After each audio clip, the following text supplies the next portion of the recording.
এসেছি আমি সিরাজগঞ্জ থেকে 95 কেজি তোর ঘরে সহ্য হচ্ছে না। কত পাবো একে ভাঙা মাথা। কোথায় যাবেন কোথায়? আরে যাবো তো বলেছিলাম কাটাইলা পাশে নদীর ধারে পড়া যাবে আমার নাতনির বিয়ে। হ্যাঁ দামটা তো বলেছিল আমাকে, আমার তো খেয়াল হচ্ছে না কি করবো এখন তার চিন্তা। চিন্তা করে দেখি তো কি নামটা আচ্ছা দেখাই যায়। ঠিক করছে সে বলেছিল আঙ্গুর আঙ্গুর খাই না ওই কেমনে তাই তো আমার মনে চলে এলো। এখন সে দই দিয়ে এই ভাঙা মাচাতে দই ছেড়া জানলে ঘুরবো বলো তো। এখন কি হয়েছে আমার কপালের পাপ সে আঙ্গুর টাকায় ফাঁকি দিলে নাকি গো। সে তো আমাকে খুব ভুরুক ধাতে ফেলে দিলে। আরে সেইটাই তো বলছি গো, তোমরা একটু চিন্তা ভাবনা করছো না। এই পুরো মানুষটা মাথা নাই ধরছে না, কি করে বেরিয়েছে একটু বিচ্ছানো করছেন না তোমরা। হ্যাঁ পৌঁছিয়ে দেবে কি করে তাই আমার টাকা টাকা পেয়ে যাবো তো দেখাই যায় তোমাদের পিঠা।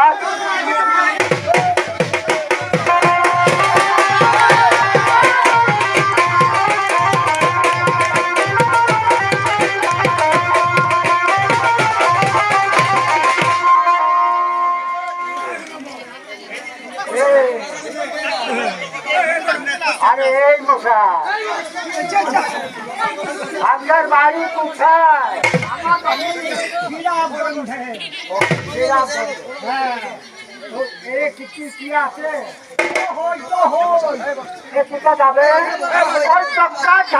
বলেছিল ওই নদীর ধার পেনে সে নামকে খুনি বললাম কি গো তোমরা বুঝতে পারছো না? আঙ্গুরছে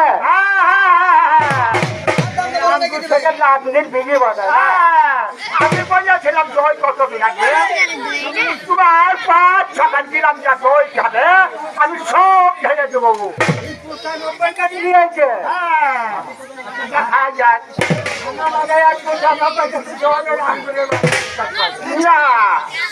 টাকা যাক আচ্ছা আপনার ওই বাপ আমি ঠিক একটা কাজের বাকি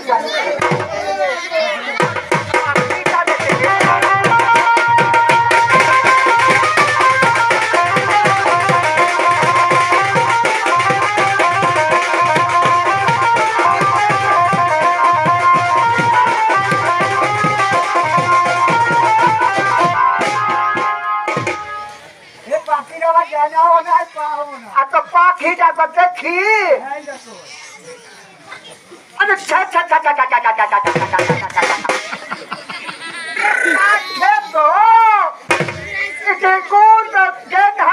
কিছু না আরে ইটা ভুলুক ধাঁধা দিতে কি করে নিয়ে যাবে দেখি আমি যদি পারা যায় তাইলে আমি ছেড়েই দেবো। দাম পাবেন না আর যদি না নিয়ে যেতে পারে নিয়ে যেতে পারেন তাহলে ডবল দেবো। তাই না এখন বাজার করছি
আছে তো আমি আমাকে দেখছো বিচার করতে হবে তো সাদা কিরম 4 হাত দেখো না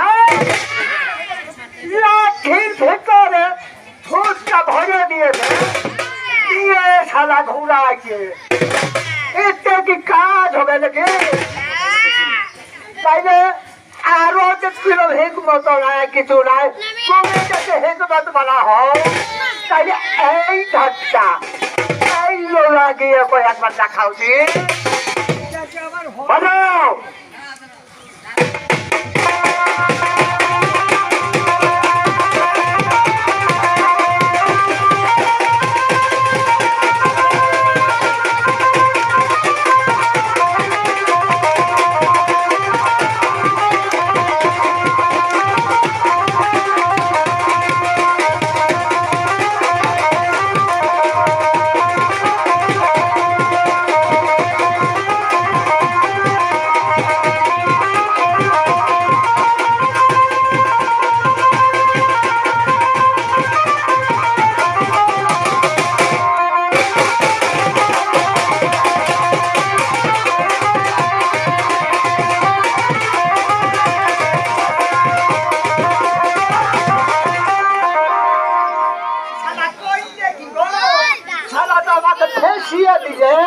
আমার ধান লোক সব নিয়ে গেল